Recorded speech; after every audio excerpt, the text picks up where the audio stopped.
اعوذ باللہ من الشیطان الرجیم بسم اللہ الرحمن الرحیم یسألونک عن الانفال، اے نبی آپ سے پوچھ رہے ہیں مال غنیمت کے بارے میں۔ قل الانفال للہ والرسول، پہلے تو جڑ کاٹ دی مسئلے، کہہ دیں کہ یہ انفال کل کے کل اللہ اور اس کے رسول کے ہیں، تم میں سے کسی کا کوئی حق ہے ہی نہیں، لاؤ سب جمع کر دو۔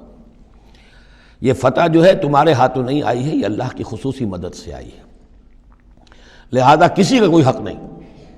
زیرو لیول پر لا کر پھر ان کو سنبھالنا آسان تھا کہ جب معلوم ہو کہ سب کچھ ہاتھ سے دے کر، تو پھر تو ظاہر بات ہے کہ آدمی جو ہے جب ساری جاتی دیکھیے تو آدھی دیجے بانٹ والی بات ہے، پھر وہ کم کے اوپر بھی راضی ہو گئے۔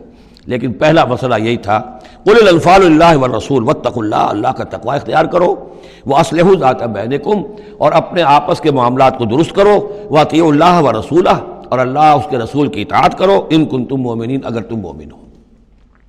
گویا کہ جڑ ہی کاٹ دی، کسی کا کوئی حق اس میں ہے ہی نہیں، یہ سب اللہ اس کے رسول کے لیے، یعنی اسلامی ریاست کے لیے۔ اب یہاں جو آگے آیات آ رہی ہیں بڑی اہم ہیں۔ بندہ مومن کی شخصیت کا جو حیولہ ہے اور بندہ مومن کی جو تعریف ہے، جامع ترین اور مختصر ترین الفاظ میں یہ آئی ہے سورہ حجرات میں۔ اس کے دو حصے ہیں، ایک تو ہے بندہ مسلم، مسلمان کے لیے تو 5 چیزیں ہیں، کلمہ شہادت، نماز، روزہ، حج، زکوٰۃ۔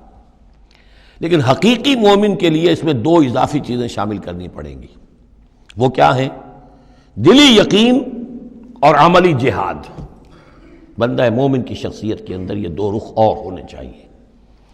جو صرف مسلمان ہے، کلمہ شہادت، نماز، روزہ، حج، زکوٰۃ، بنی الاسلام علی 5، شہادت اللہ الہ الا اللہ وان محمد رسول اللہ، واقام الصلاۃ وایتاء الزکوٰۃ وصوم رمضان وحج البیت۔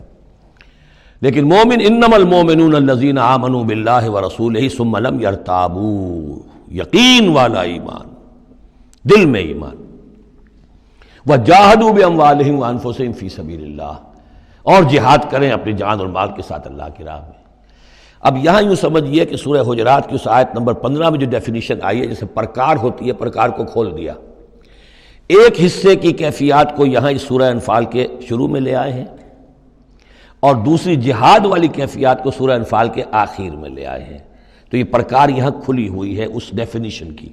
تو ایک حصہ ڈیفینیشن کا یہاں آ رہا ہے، انما المؤمنون الذین اذا ذکر اللہ وجلت قلوبہم، اہل ایمان، حقیقی مومن تو وہ ہیں کہ جب اللہ کا ذکر کیا جاتا ہے تو ان کے دل لرز جاتے ہیں۔ وَإِذَا تُلِيَتْ عَلَيْهِمْ آیَاتُهُ، اور جب انہیں اس کی آیات پڑھ کر سنائی جاتی ہیں، زادتہم ایمانا، ان کے ایمان میں بڑھوتری ہوتی ہے، اضافہ ہوتا ہے۔ وَعَلَىٰ رَبِّهِمْ يَتَوَكَّلُونَ، اور وہ اپنے رب پر توکل کرتے ہیں۔ الَّذِينَ يُقِيمُونَ الصَّلَاةَ، جو نماز کو قائم رکھتے ہیں۔ وَمِمَّا رَزَقْنَاهُمْ يُنْفِقُونَ، اور جو کچھ ہم نے انہیں دیا ہے اس میں سے اللہ کے لیے، اللہ کے دین کے لیے خرچ کرتے ہیں۔ انفاق فی سبیل اللہ مراد ہے۔ اولئک ھم المؤمنون حقا، یہ وہ لوگ ہیں جو سچے مومن ہیں، حقیقی مومن ہیں۔ لیکن نوٹ کر لیجئے، یہ بھی ابھی آدھی ڈیفینیشن آئی ہے، اس سورہ مبارکہ کے آخر میں آئے گی، اور وہاں جا کے پھر یہی الفاظ آئیں گے۔ یہ آیت نمبر 74 ہے، والذین آمنوا وہاجروا وجاہدوا فی سبیل اللہ والذین آووا ونصروا اولئک ھم المؤمنون حقا لہم مغفرۃ ورزق کریم۔ اس کے بعد ایک آیت اور بعد میں ہے، سورت ختم ہو جاتی ہے۔ تو لاسٹ بٹ 1 آیت، اور ادھر پہلی کے بعد دوسری، ان 2 جگہ پر ایمان کے حقائق کو تقسیم کر کے، پرکار کو کھول کر، گویا کہ پوری صورت کو ان 2 کے درمیان میں لے لیا گیا ہے، گود میں لے لیا گیا ہے۔